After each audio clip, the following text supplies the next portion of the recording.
जय हिंद दोस्तों। Lead academy YouTube channel पर आपका स्वागत करता हूं।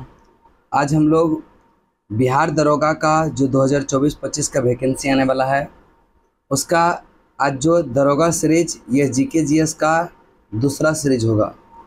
इसके पहले हम एक कंप्लीट सीरीज करवा चुके हैं। रोज़ हम एनसीईआरटी बेस्ड याद रखिएगा, जो भी नए हैं इसमें जो है एनसीईआरटी बेस्ड क्वेश्चन का जो है डिस्कशन किया जाता है। ये क्वेश्चन टफ होता, लेकिन दिमाग में यही रखिएगा कि आप यहाँ पर सीखने आए हैं। अगर जानते ही हैं क्वेश्चन तो बार बार उसको आप रिवीजन करते रहिए। लेकिन जो हम अभी करवाएंगे, चूँकि अभी वैकेंसी आने में समय है और चाहते हैं कि नया क्वेश्चन से आप लोग को हम अवगत करा दें। पिछले वीडियो यह ठीक ठाक आप लोग ने यह देखा और जो है उम्मीद करते हैं कि अभी वीडियो को, अगर वीडियो अच्छा लग रहा है तो आप शेयर कीजिए, लाइक कीजिए और चैनल को सब्सक्राइब कर लीजिए। तो इसमें मेनली मेरा फोकस होता है कि आप लोगों को नए क्वेश्चन से अवगत कराना। जो भी इसका पीडीएफ प्राप्त करना चाहते हैं आप मेरा Telegram channel lead academy Patna LEAD लिखिएगा, लीड एकेडमी पटना, वहाँ पर लगभग 2100 सब्सक्राइबर है। वहाँ पर आप चैनल को सब्सक्राइब कर लेंगे, ज्वाइन कर लेंगे। वहाँ पर ये पीडीएफ तो जाता ही जाता, रोज़ इम्पोर्टेंट क्वेश्चन का भी पीडीएफ जाता। वो जो भी दरोगा का यह तैयारी कर रहे हैं उसके लिए बहुत इम्पोर्टेंट चीज़ भेजते हैं, वो डेली भेजते हैं। ठीक है, अब देखिएगा हम बात कर लेते हैं कुछ हट करके। जो भी छात्र एवं छात्राएँ पटना में रहते हैं, अगर आपको करेंट अफेयर्स, देखिए बिहार दरोगा का जब भी एग्ज़ाम देंगे तो प्रीलिम्स में भी यह 20 से 25 क्वेश्चन करेंट अफेयर्स का वेटेज रहता है। और इसको आप चाहेंगे कि वैकेंसी आएगा, एग्ज़ाम आएगा तब हम करेंगे, तो आपका रिजल्ट संभावना है कि नहीं होगा। अभी समय रहते हुए रोज़ करेंट अफेयर्स को भी पढ़िए, चूँकि इसका एक लंबा सेगमेंट है और बहुत कुछ पढ़ना होता है करेंट अफेयर में, तभी आपका क्वेश्चन पकड़ा सकता है। यहाँ पर लीड एकेडमी संस्थान में सुबह के 7 से यह 9 AM में चलता है करेंट अफेयर्स का बैच, और इसमें मेनली फोकस मेरा दरोगा ही है। आप आएंगे, यह current A to Z point आपको हम रटवा देते हैं। 2 बुक फॉलो करना चाहिए करेंट का, और दोनों हम फॉलो करवाते हैं, एक प्रतियोगिता दर्पण और एक SPD। यही आपको रिजल्ट दिला सकता है। चाहे आप BPSC का भी तैयारी करेंगे, यही करंट आपको पढ़ना पड़ेगा। तो जो भी पटना में रहते हैं आप मेरा संस्थान को ज्वाइन करें, पहले डेमो करके देख लीजिए। सारे कुछ का ऑफलाइन भी क्लास चलता है। घटना चक्र की भी अगर आप स्पेशल करना चाहेंगे उसका भी शाम में चलता है 7 से लेकर के 8:30 बजे तक।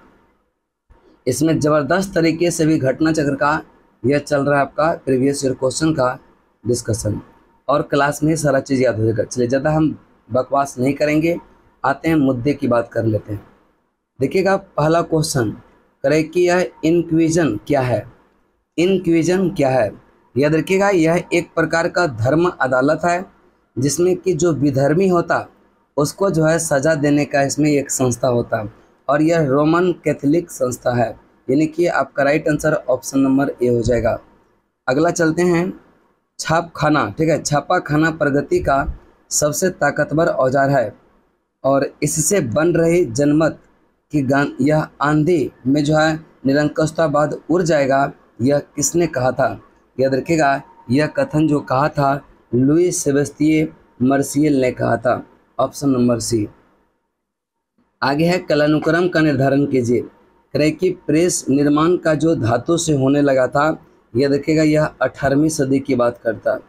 बेलनाकार प्रेस का आविष्कार हो गया था 19वीं सदी में।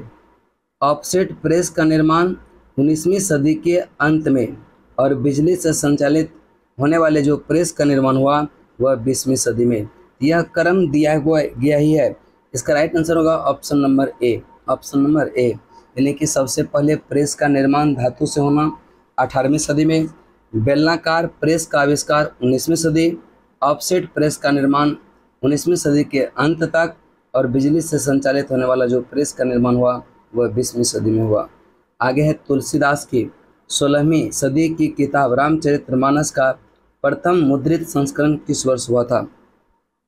याद रखिएगा जो रामचरितमानस का प्रथम मुद्रित संस्करण जो आया था 1810, कहाँ से मुद्रित हुआ था, यह कलकत्ता से हुआ था। स्त्री धर्म विचार नामक जो है पुस्तक किसने लिखी? स्त्री धर्म विचार नामक पुस्तक किसने? राम चड्ढा ने। ऑप्शन नंबर आपका ए, ध्यान में रखिएगा, ऑप्शन ए। आगे चलते हैं 64 नंबर प्रश्न पर। देखिएगा, आज हम करवा रहे हैं आपको आर्ट्स पेपर, कल हम आएंगे इन साइंस लेकर, ये ध्यान में रखिएगा। कल 50 क्वेश्चन साइंस का होगा, ध्यान में रखिएगा। मेसोपोटामिया के लेखन कला के संबंध में निम्नलिखित कथनों पर विचार करें। करें कि पहला कथन है मेसोपोटामिया लोग मिट्टी के पट्टिकाएं यह पर लिखते थे। कथन क्या है? सही है। करें कि उनकी यह अक्कादी भाषा की जो है स्थान यह किलाकार सुमेरियन भाषा ने ले लिया। नहीं, उल्टा लिख दिया, यहाँ सुमेरिया भाषा का स्थान अक्कादी ने ले लिया, तो ये कथन गलत हो गया। किलाकार चिन्ह अंग्रेजी भाषा के स्वर या व्यंजन की तरह होता है, जिसका कारण उसकी भाषा पढ़ी जा सकती है। याद रखिएगा, जो किलाकार भाषा होता है वह अक्कादी भाषा के यह स्वर व्यंजन की तरह होता है, यानी कि ये कथन भी क्या हो गया आपका गलत। यानी कि केवल और केवल एक ही कथन सही है और इसका राइट आंसर होगा ऑप्शन नंबर सी। चलिए आगे है, मेसोपोटामिया समाज के संदर्भ में निम्नलिखित कथनों पर विचार करें। पहला है, एकल परिवार को आदर्श माना जाता था। पिता परिवार का यह मुखिया होता था। पिता का घर, पशुधन, खेत और उसके पुत्रों को मिलते थे। याद रखिएगा, ये तीनों कथन क्या है? सही है। मेसोपोटामिया समाज में ऐसा व्यवस्था था कि एकल परिवार को आदर्श माना जाता था।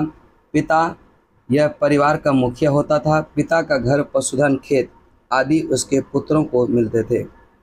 सामान्यतः ऐसा अभी भी हमारे भी समाज में यह मौजूद है। आगे चलते हैं, मेसोपोटामिया के नगर के नियोजन के संबंध में निम्नलिखित कथनों पर विचार करें। अब देखिएगा, मेसोपोटामिया के नगर नियोजन पद्धति सुदृढ़ नहीं था, नगर नियोजन पद्धति का अभाव था। एक नंबर गलत हो गया। मोहनजोदड़ो की तरह जल निकासी के लिए व्यवस्था नहीं, यहाँ पर मिट्टी की नलियाँ था, जबकि मोहनजोदड़ो हड़प्पा सभ्यता की बात करेंगे पक्की नाली की मिट्टी थी। ढाल उस तरफ होता था जिधर पानी का निकास होता है। कमरों के अंदर रोशनी खिड़की से नहीं बल्कि आंगन से, खुले दरवाजे से आती थी। याद रखिएगा, तरह की कौन सा कथन असत्य है? असत्य में 1 और 2, तीसरा कथन सही है। असत्य चूज करना है तो ऑप्शन ए हो जाएगा आपका। रोमन साम्राज्य के बारे में निम्नलिखित कथनों पर विचार करें। एकल परिवार का चलन था। एकल परिवार का चलन था, सही है। पिता की संपत्ति पुत्री का मुख्य उत्तराधिकारी रहता था, ये कथन भी सही है। मेसोपोटामिया में जो पिता का घर, पशुधन, खेत व पुत्रों को, रोमन में याद रखेगा पिता की संपत्ति पर पुत्री का मुख्य उत्तराधिकारी रहता था। पति पत्नी को अलग अलग 2 वित्तीय या हस्तियां माना जाता था, यानी कि तीनों के तीनों कथन यहाँ पर क्या होगा? सही। रोमन साम्राज्य के बारे में तीनों कथन कि एकल परिवार का चलन, पिता की संपत्ति पुत्री का मुख्य उत्तराधिकारी रहता और पति पत्नी को अलग अलग 2 वित्तीय हस्तियां माना जाता था। इन्हें तीनों कथन किया जाएगा, सही हो जाएगा। रोमन अर्थव्यवस्था के बारे में निम्नलिखित कथनों पर विचार करें। रोमन अर्थव्यवस्था के बारे में निम्नलिखित कथनों पर विचार करें। पहला है, जैतून का तेल निर्यात होने वाले प्रमुख वस्तु थी। जैतून का तेल निर्यात होने वाले प्रमुख वस्तु थी, ये कथन क्या है? सही है। इटली की सोने और चांदी के खदान में जल या शक्ति खुदाई, जल शक्ति से खुदाई होता था। नहीं, इटली में नहीं, स्पेन की बात कर रहा होगा ये। स्पेन की सोने और चांदी के खदान में जल शक्ति से खुदाई होता था, ये कथन आपका गलत हो जाएगा। इटली की जगह होगा स्पेन। उस सुसंगठित वाणिज्य और बैंकिंग व्यवस्था का संचालन होता था। उस समय सुगठित जो है वाणिज्यिक और बैंकिंग व्यवस्था का संचालन होता था। इसका राइट आंसर 1 और 3 दोनों हो जाएगा, ऑप्शन नंबर आपका बी।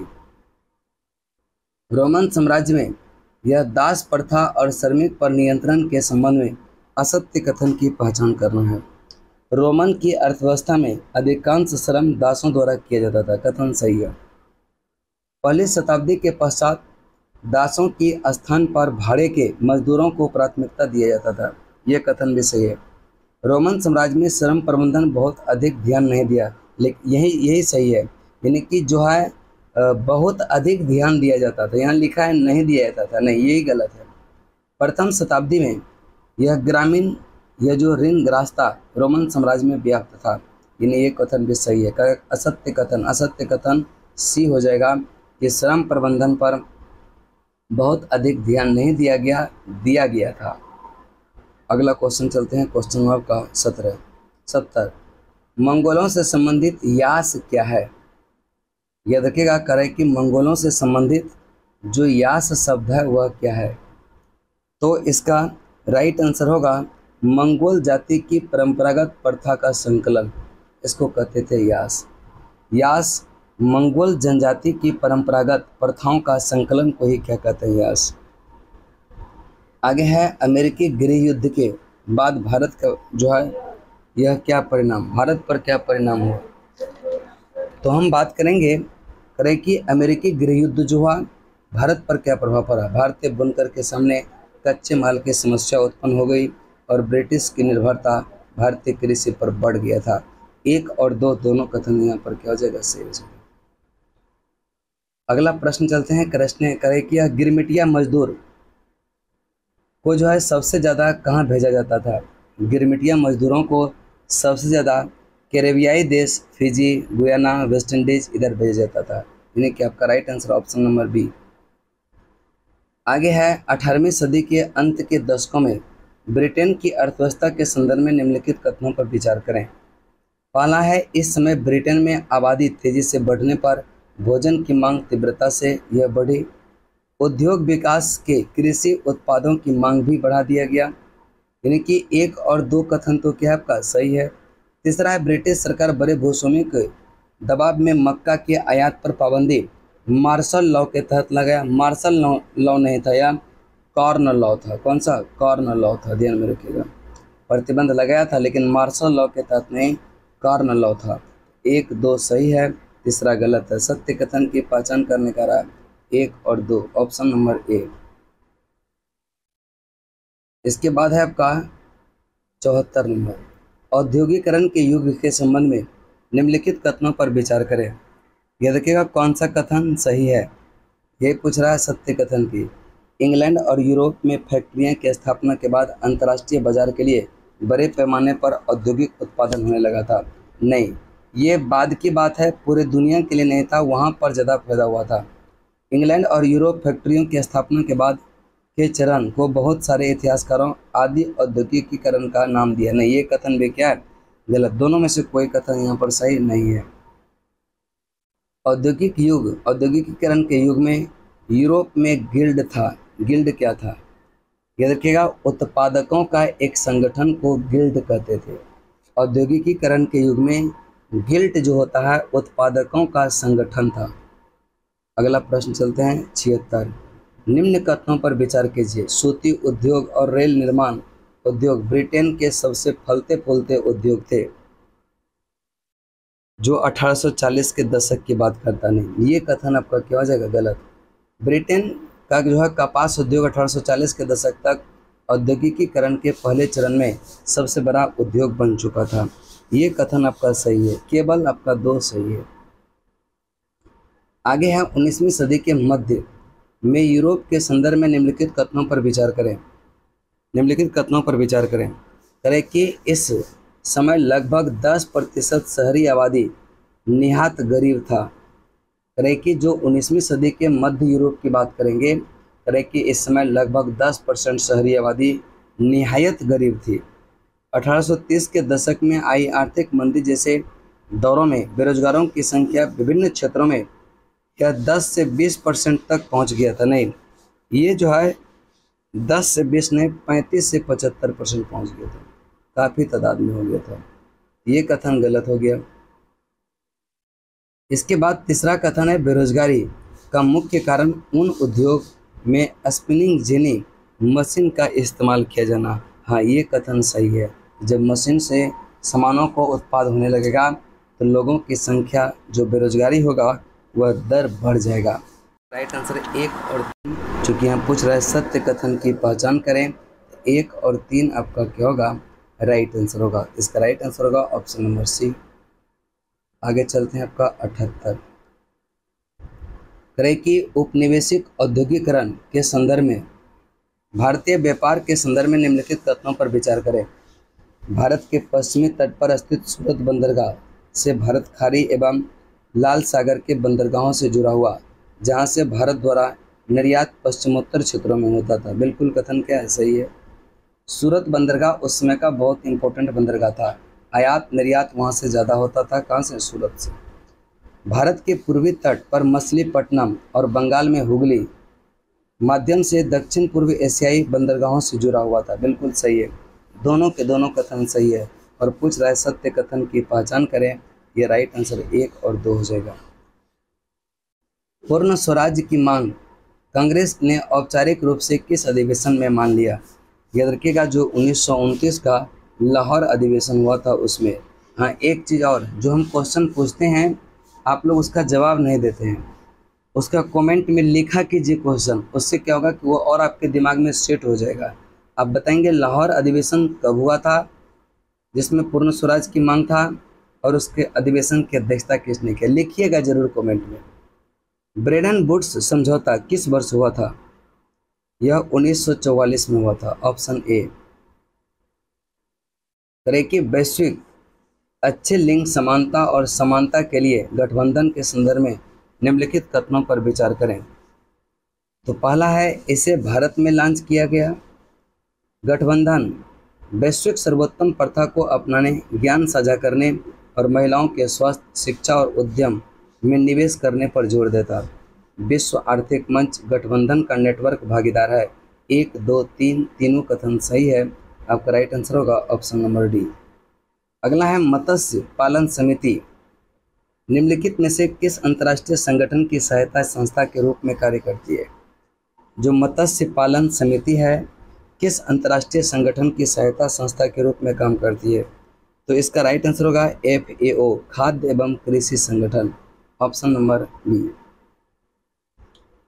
निम्नलिखित कथनों पर विचार करें। कौन सा कथन यह सही है? सत्य कथन की पहचान। बोइंग सुकन्या कार्यक्रम मुख्य रूप से भारतीय एरोस्पेस क्षेत्र में कौशल विकास और रोजगार क्षमता को बढ़ावा देने पर केंद्रित था। सही है। बोइंग सुकन्या कार्यक्रम का उद्देश्य बोइंग और भारतीय एरोस्पेस कंपनी के बीच संयुक्त उद्यम स्थापित करना, ये इसका उद्देश्य नहीं था। इसका उद्देश्य था कौशल विकास और रोजगार को बढ़ावा देना। तो केवल और केवल आपका एक ही आंसर सही हो जाएगा। मंदिर वास्तुकला की नागर शैली के संदर्भ में निम्नलिखित कथनों पर विचार करें। कौन सा कथन सही है? नगरों में उभरता हुआ घुमावदार शिखर, या जिसको कहते हैं गर्भगृह टावर, नागर शैली को अन्य भारतीय मंदिर स्थापत्य कला शैलियों को अलग करता है। कथन सही है।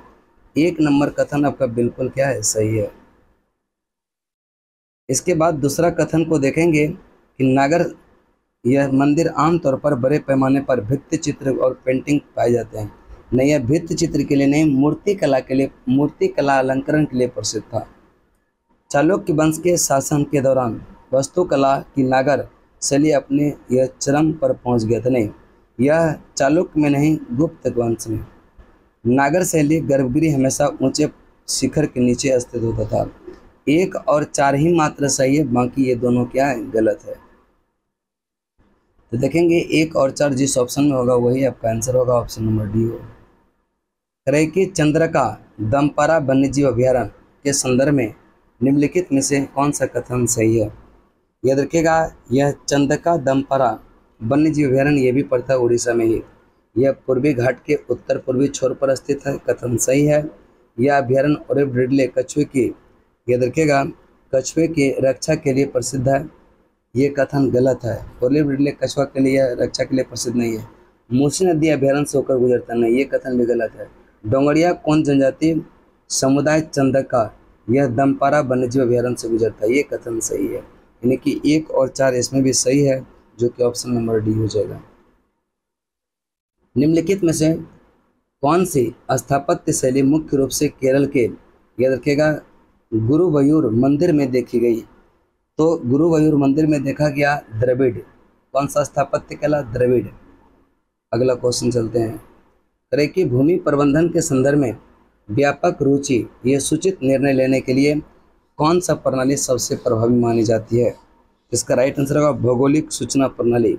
आपका राइट आंसर होगा ऑप्शन नंबर 1, भौगोलिक सूचना प्रणाली। आगे चलते हैं। हाल ही में इसरो द्वारा विकसित यह डिस्ट्रेस अलर्ट ट्रांसमीटर 2.0 यह निम्नलिखित में से उद्देश्य को पूरा करता है। किस उद्देश्य को पूरा करता है? जो विकसित डिस्ट्रेस अलर्ट ट्रांसमीटर है, यह मछली पकड़ने वाली नौकाओं से आपातकालीन संदेश भेजता है। यानी कि ऑप्शन नंबर ए आपका सही आंसर होगा। चलिए 89 चौथी औद्योगिक कृषि यह बुद्धिमत्ता, रोबोटिक्स, इंटरनेट ऑफ थिंग्स और जो है बड़े डेटा जैसे उन्नत प्रौद्योगिकी के एकीकरण के माध्यम से पारंपरिक उद्योगों का चल रहा परिवर्तन है। ये कथन सही है। करें कि विश्व बैंक के चौथे औद्योगिक क्रांति केंद्र की जो है स्थापना की, ये कथन गलत है। यानी केवल और केवल एक ही सही है। ऑप्शन नंबर क्या हो जाएगा? ए। निम्नलिखित कथनों पर विचार करें। करें क्या तमिलनाडु, तेलंगाना और आंध्र प्रदेश के कई क्षेत्रों में पिछले दशक में पूर्वोत्तर मानसून की बारिश में 10% से अधिक वृद्धि हुई है। कथन क्या है? सही है। दूसरा है कि उत्तर पूर्वी मानसून के महीने के दौरान बंगाल की खाड़ी से कम दबाव वाली प्रणाली और अवदाब अधिक यह जो है बार बनाते हैं। इस कारण से जो होता है। कथन कारण सही है, व्याख्या भी करता। ऑप्शन नंबर ए हो जाएगा। नेक्स्ट चलते हैं। करें कि भारत और फ्रांस के संबंधों के संदर्भ में निम्नलिखित कथनों पर विचार करें।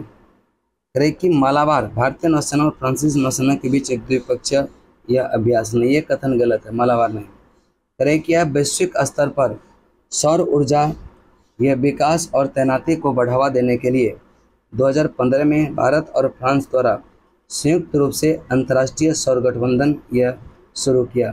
ये कथन क्या है? सही है। 3 करें दोनों देश ने जो है अवैध जो है असूचित और अनियमित मछली पकड़ने में सहयोग किया। यानी कि 2 और 3 सही है, बाकी कथन क्या है? गलत है। वाहन निकास से निकलने वाले निम्नलिखित गैसों में से कौन से मुख्य रूप से जमीनी स्तर पर ओजोन और धुंध निर्माण में योगदान करती है? इसका राइट आंसर होगा नाइट्रोजन ऑक्साइड। ठीक है, nitrogen oxide. Option number B. निम्नलिखित में से किस कारण से गिद्ध को पर्यावरणीय स्वास्थ्य के लिए संकेतक प्रजाति माना जाता? किस कारण से गिद्ध को, याद रखिएगा, उनकी उपस्थिति एक संतुलित या खाद्य जाल का प्रतीक था। संतुलित खाद्य जाल का प्रतीक था। आगे चलते हैं।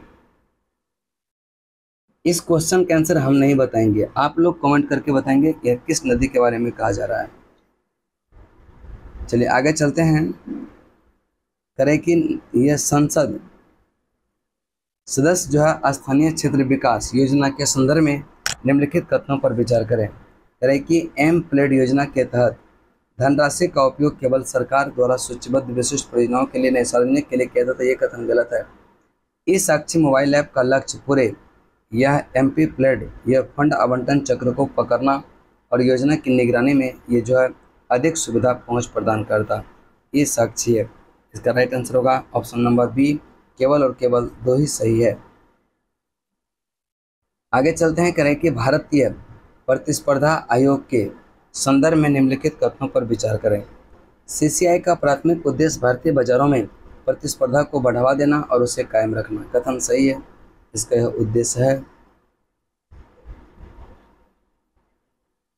अगला चलते हैं। आपका अगला कथन क्या है?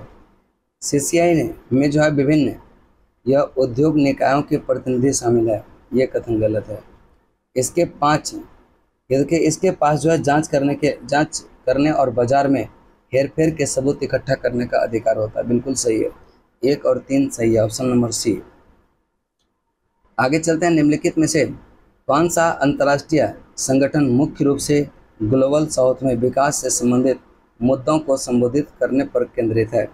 ये देखिएगा, संयुक्त राष्ट्र यह विकास कार्यक्रम जिसको कहते हैं यूएनडीपी।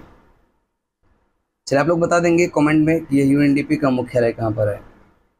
किस राज्य में भीमराव अंबेडकर की 125 फीट ऊंची कांस्य प्रतिमा का अनावरण किया गया? यह आंध्र प्रदेश में। Option number C. अगला, प्रधानमंत्री मोदी ने यह महाराष्ट्र के किस शहर में 8 अमृत परियोजना का शुभारंभ किया? महाराष्ट्र के किस जिले में? तो सोलापुर में। महाराष्ट्र के सोलापुर में। अगला क्वेश्चन है, करेकिया भारत की पहली सौर ऊर्जा संचालित नाव किस नदी में संचालित की जाएगी? याद रखिएगा, यह किस नदी में संचालित किया जाएगा। तो आप लोग इसको बताएंगे तो कौन सा में होगा? इसका राइट आंसर कौन सा होगा? यमुना है, गंगा है, ब्रह्मपुत्र है, सरयू है। इसका राइट आंसर होगा सरयू, ऑप्शन नंबर डी। तो आज इतना ही। कल हम साइंस का 50 क्वेश्चन लेके आएंगे। ध्यान रखिएगा, साइंस का लाजवाब क्वेश्चन रहेगा वो भी। तो आप लोग से उम्मीद यही करते हैं कि हड़बड़ाना नहीं है, गड़बड़ाना नहीं है और डिमोटिवेट नहीं होना क्वेश्चन देखो। बस समझिए कि हम अभी सीख रहे हैं, एक बार में नहीं, 2 बार में 2 बार वीडियो देखिए इसको। तो आज यहीं तक, तब तक के लिए जय हिंद, जय भारत।